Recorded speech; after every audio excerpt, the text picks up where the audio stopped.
Hello guys, welcome back to my channel Khushboo की दुनिया में आप सभी का स्वागत है। सबसे पहले जय भीम, नमो बुद्धाय। मैं आप सब लोग को भारत की महिला शिक्षिका के बारे में बताऊंगी। हमारी जो भारत की पहली महिला शिक्षिका सावित्रीबाई फुले जी हैं, उनके बारे में आज हम कुछ जानते हैं। उनका जो जन्म हुआ था महाराष्ट्र के पुणे गांव में एक दलित परिवार में हुआ था। उनके पिताजी जो थे उनका नाम था खंडोजी तेरानी और उनकी माता जो थी लक्ष्मीबाई थी। सावित्रीबाई 9 साल की थी जब इनकी शादी हो गई और इनको बचपन से ही पढ़ने का शौक़ था। एक उनकी कहानी भी है, वो बचपन में इंग्लिश का बुक लेके पढ़ रही थी तो उस टाइम उनके पिताजी उनको देख लेते हैं और तुरंत जाके उनको बोलते हैं, बेटा हम जिस समाज में हैं उस समाज में लड़कियों को पढ़ने का अधिकार नहीं है, और किताब को फाड़ के फेंक देते हैं। उसी टाइम से सावित्री जी के अंदर एक आग जल चुकी थी कि उनको पढ़ना है और उनके साथ की जितनी सारी बच्चियां हैं उनको भी पढ़ाना है। इसी थॉट के साथ वो ससुराल पहुंच चुकी थी। जिनसे उनकी शादी हुई थी उनको महात्मा का उपाधि मिली थी। ज्योतिबा फुले जी थे। जब पता चलता है कि उनकी पत्नी को पढ़ने लिखने का शौक़ है तो उन्होंने उनका साथ दिया, लेकिन उनके घर में नहीं पढ़ सकते थे क्योंकि वो माहौल नहीं था इसलिए। लेकिन वो अपनी पत्नी का साथ देते थे। वो सावित्रीबाई क्या करती थी, जब महात्मा फुले जी खेत में जाते काम करने तो वो उनको खाना देने के लिए जाती थी और वहाँ पे वो पढ़ती थी। लेकिन ये बात कहाँ छिपने वाली थी, कुछ दिन तक तो छिपी। इसके बाद घर वालों को उनके पता चल गया और ससुराल वालों को पता चला। उस दौरान उन लोग को घर से बाहर निकाल दिया। घर से निकल गए दोनों कपल, लेकिन अब रहने के लिए तो उनके पास कुछ नहीं था। तो जो महात्मा फुले जी थे, महात्मा ज्योतिबा फुले जी थे, वो उनका एक दोस्त थे उस्मान शेख के यहाँ वो रहते थे। और उनकी एक बहन थी फातिमा शेख। वो और सावित्रीबाई ऐसे आपस में बात कर रहे थे, दोनों अच्छे फ्रेंड भी बन चुके थे रहते हुए। तो फातिमा शेख ने बोला सावित्री जी को कि मैं भी पढ़ना चाहती हूँ, शिक्षा के क्षेत्र में आगे बढ़ना चाहती हूँ। उन्होंने ठीक है। इसके बाद दोनों साथ में मिलके पढ़ाई किए और आगे बढ़े। अभी देखा जाए तो जब हम 17 साल की उम्र में स्कूल से निकलते हैं, उस टाइम 17 साल की उम्र में ही माता सावित्रीबाई टीचर बनना चाहती थी। लेकिन क्या था कि उनके पास स्कूल खोलने के लिए जगह नहीं था और इतने पैसे भी नहीं थे कि वो जगह लें। इसलिए जो फातिमा जी थी उनके घर में ही इन लोग स्कूल खोले और पढ़ाने लगे। लेकिन माता जी का जो स्ट्रगल था वो तब भी कम नहीं होता है।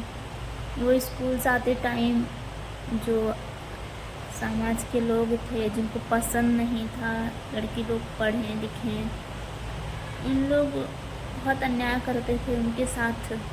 जब वो जाती थी उनके ऊपर सड़े हुए टमाटर से मारते थे उनको, गोबर फेंक देते थे और कीचड़ फेंकते थे, जिससे कि उनका कपड़ा गंदा हो जाता था। वो फिर भी जाती थी गंदे कपड़े से ही ऐसे पढ़ाने, लेकिन कुछ दिन के बाद वो ज्योतिबा जी को बताती हैं कि ऐसे होता है। उन्होंने बोला, आप एक साड़ी पहन के जाया करो और एक साड़ी बैग में लेके जाया करो, जिससे कि अगर ये गंदी हो जाती है जो पहन के जाया करो, वो जो दूसरा बैग में लेके जाते हो वो वहाँ पे स्कूल में चेंज करके फिर पढ़ाया करो। तो माता जी ने ऐसे ही किया, लेकिन इंसान कब तक सहेगा। कुछ दिन बीता, फिर एक दिन जा ही रही थी तो रास्ते में एक आदमी आ जाता है और वो माता जी को धमकी देने लगता है, सावित्री जी को बोलता है कि आप ये सब छोड़ दीजिए, नहीं तो अच्छा नहीं होगा और ये हमारे समाज के खिलाफ है, ऐसे सब बोलने लगता है। और बहुत सारी अनाप शनाप बातें, उल्टे सीधे बातें कर रहा था। बहुत सारे लोग थे, उन लोग देख रहे थे, लेकिन कोई कुछ नहीं बोल रहा था, कोई आगे नहीं आ रहा था, क्योंकि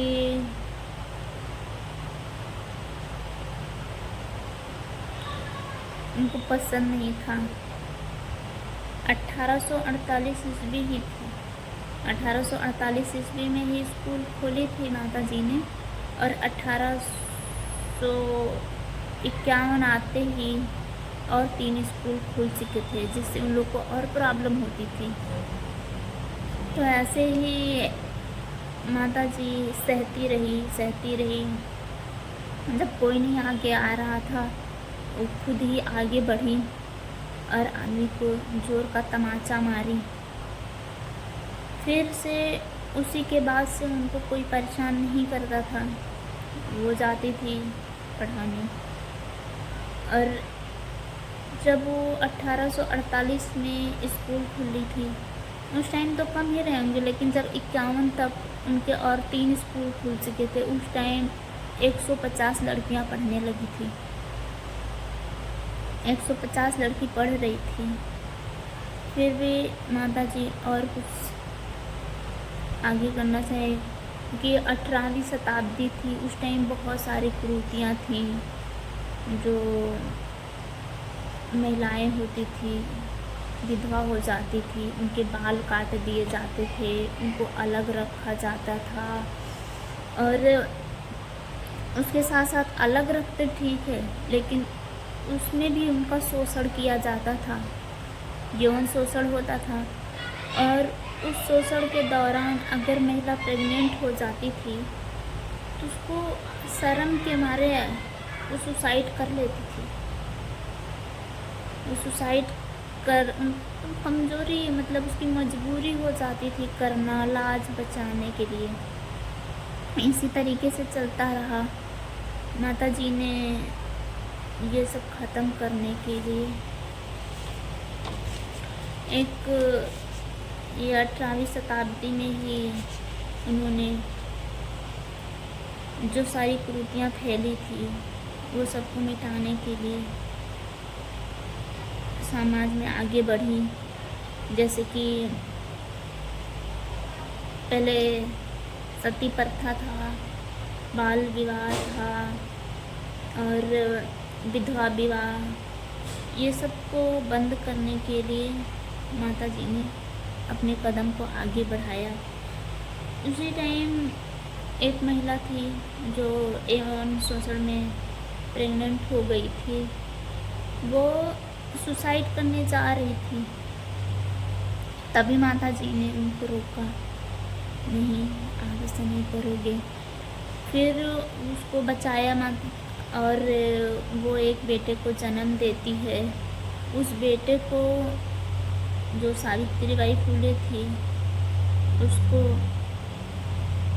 अपने पास रख लिया, अपना दत्तक माना, अपना पुत्र मान के उसको अपने पास रखा और उसको अपना जीवन दिया, मतलब जीवन में आगे बढ़ाया उसको, और आगे चलकर वो पढ़ के डॉक्टर बना। लेकिन बात एक थी, उसका बेटा डॉक्टर बनते ही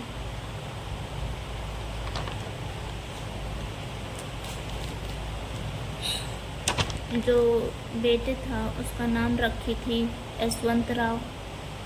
यशवंत राव डॉक्टर बने, उन्होंने भी समाज के लिए काम किया और उन्होंने भी बहुत सारी कुरीतियों को मिटाया। इनसे छोटे संघर्ष से आपको पता चलेगा, जैसे एक छोटा एग्जाम्पल से पता चलेगा कि माता जी ने घर में कुआं खुदवाया था। पहले क्या था, जो बड़े लोग थे वो पानी नहीं पीने देते थे, और अगर गरीब लोग का छाया भी उन पे पड़ जाता था, अमीर लोग जो होते थे, नाम नहीं लेना चाहती हूँ, जो भी, तो उन लोग बहुत घृणा करते थे। इसलिए माता सावित्री जी ने कुआं खुदवाया अपने ही घर में, और उसमें सबको पानी पीने का अधिकार दिया, कोई भी पानी पी सकता है। ऐसे ही चलता रहा और 18वीं शताब्दी ख़त्म होने को आई। 1857 ईस्वी में प्लेन नाम की एक बीमारी आ गई, जिसमें बहुत सारे लोग परेशान होने लगे। उसी के चलते जो यशवंत राव थे वो डॉक्टर बने थे, तो अपना खुद का क्लिनिक खोला, और क्लिनिक खोलने से माता सावित्री जो थी वो मरीज़ को वहाँ तक पहुँचाने का काम करती थी, और जो यशवंत राव थे वो उनका इलाज करते थे मरीज़ लोग का। लेकिन बोला जाता है ना कि जब आपत्ति आती है तो किसी न किसी तरीके से जो जिसका जितना हल करता है, जिस चीज़ में लीन हो जाता है, उसको ही प्रॉब्लम होने लगती है। तो वैसे ही सावित्री बाई जी के साथ हुआ था।